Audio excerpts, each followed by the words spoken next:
Hey guys, this is my 5th update on the Hawker Harrier 50th anniversary buddy build. The reason I've done it is because Brian, formerly Atomic Dog, asked me when I was going to do another update, so I thought, let's do one. So, here you go mate, I've done you one.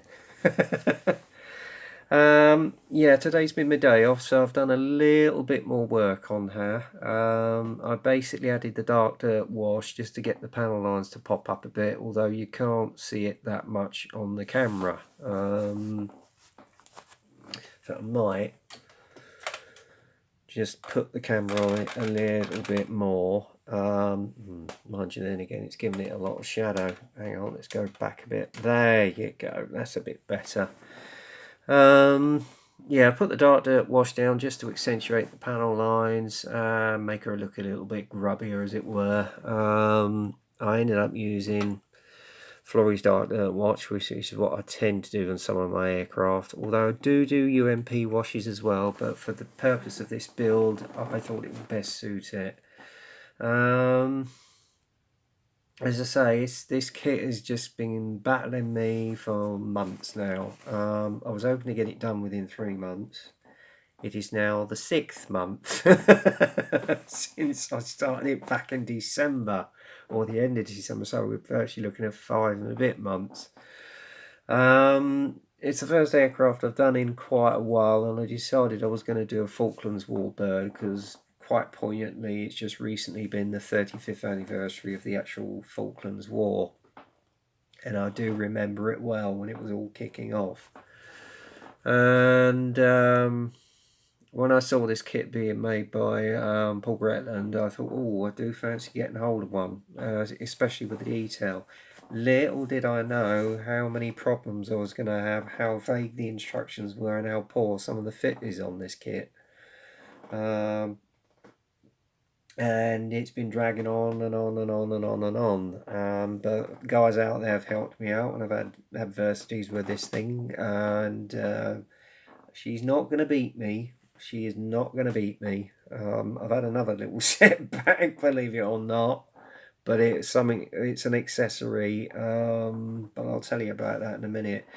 Anyway, as you can see, I've chipped her up a bit because when these aircraft were down in the South Atlantic, they were getting beaten to hell with the severe weather down there, and obviously it was out the salt was having an effect on the paintwork, hence the chipping. So just to give it a little bit more authenticity, as it were.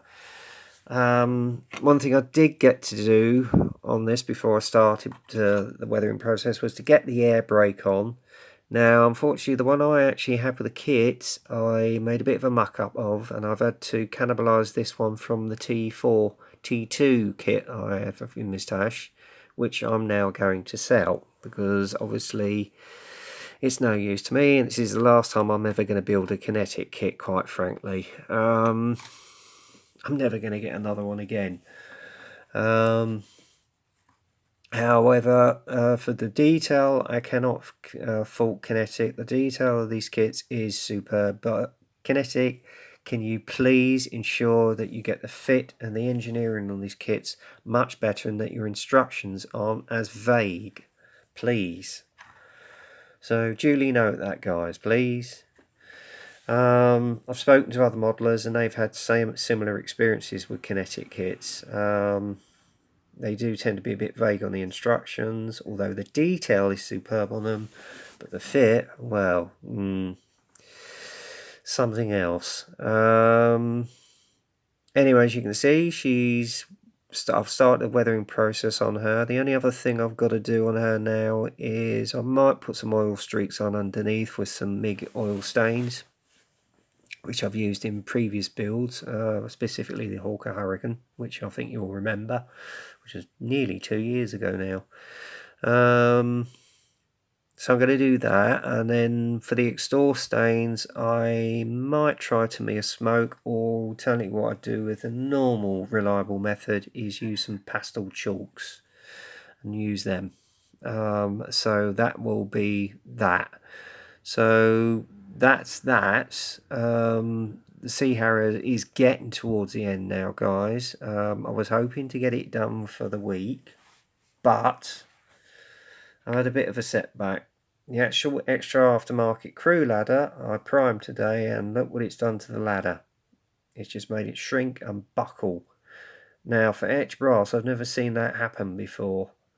It's a shame because obviously I wanted to get this kit done, and now I've got to wait a further week until I'm paid to order one. Well, Monday specifically, actually. Monday of next week I'm going to order it. And that will probably take another 3 to 4 days to come through and to assemble, get painted and put on the kit. So I'm going to leave this, the replacement, done with the kit until the final reveal, because this is going to be the last update on this Sea Harrier. I must admit, the amount of wash I had to use, and I had to use quite a few, let's say, cotton buds. In fact, this was the amount of cotton buds I ended up using to get it off, along with 3 lots of kitchen towel. However, it's worth it. It's, as I say, the Floras Dark Dirt Wash is suitable for this kit for my purpose. I mean, I don't just stick to one brand. I try all different brands for all different projects. So I'm not biased to any brand. They're all equally good. For my purposes, for this build, I chose to use Floras Dark Dirt Wash. And to be honest, I think I bought this, 4 or 5 years ago? And it's still going strong, so there you go. Same with UMP, I bought that 3 years ago, and I've still got them going strong, so there you go. Both equally good products, in my opinion. Anyway, the pilot is done as well. He is virtually done. The only thing I've got to do with him now is basically matte coat him, and he's done.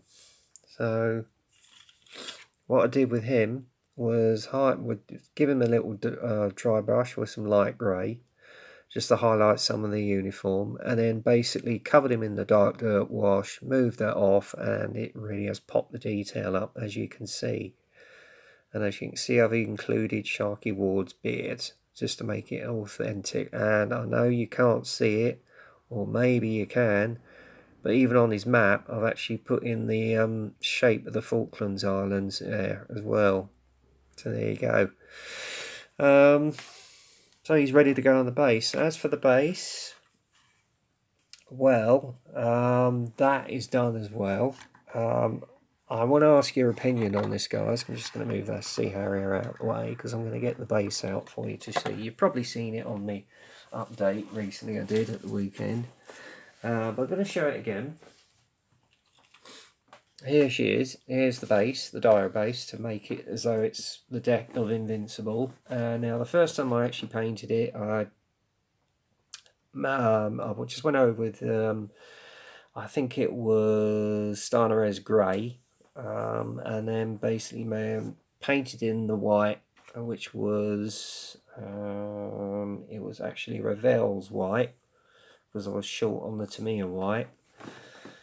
Did the actual centre line in, I think it was, I can't remember, was it a German dark grey? And then when I did my photo references, it was incorrect on the centre line. So what I did again was mask this off, put the black down, and it came out a peach. And then what I did for the actual deck markings was use some of the actual decals from the Sea Harrier itself, because that would have been used on the first colour scheme, you know, the old dark sea, extra dark sea grey and white when it first went into service. So I thought, well, I've got extra decals, so I can use them.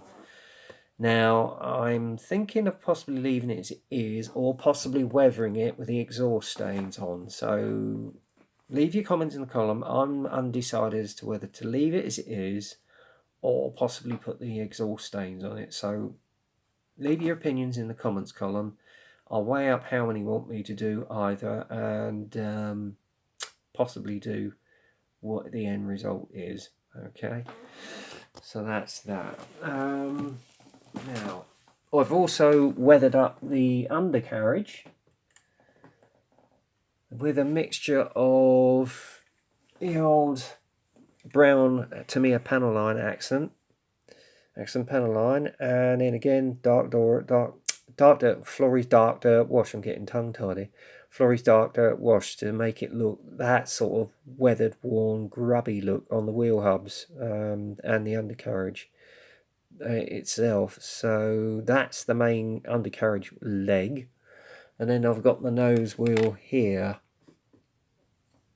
as well, and they've come up an absolute dream. They really have. So it looks as though it's really worn, oily and weathered. So there you go. So basically, guys, that's how far I've gotten the Sea Harrier at this moment in time. And she's nearly at the end. Nearly at the end. After all these months, I've nearly finished her. So the only thing, as I say, I've got to do is order another aftermarket crew ladder, which is probably going to take about a week, and then I'll get that assembled, get the exhaust stains on her done, and any oil streaks on her done, and then basically matte coat her and all the sub-assemblies, put everything together, and then that's it, job done. So there you go, that's my update. So leave your comments in the column, as I say, as regards to the diobase, and then I'll make my informed decision from that. So until the next time, get kit crazy, happy modelling, and I'll speak to you soon.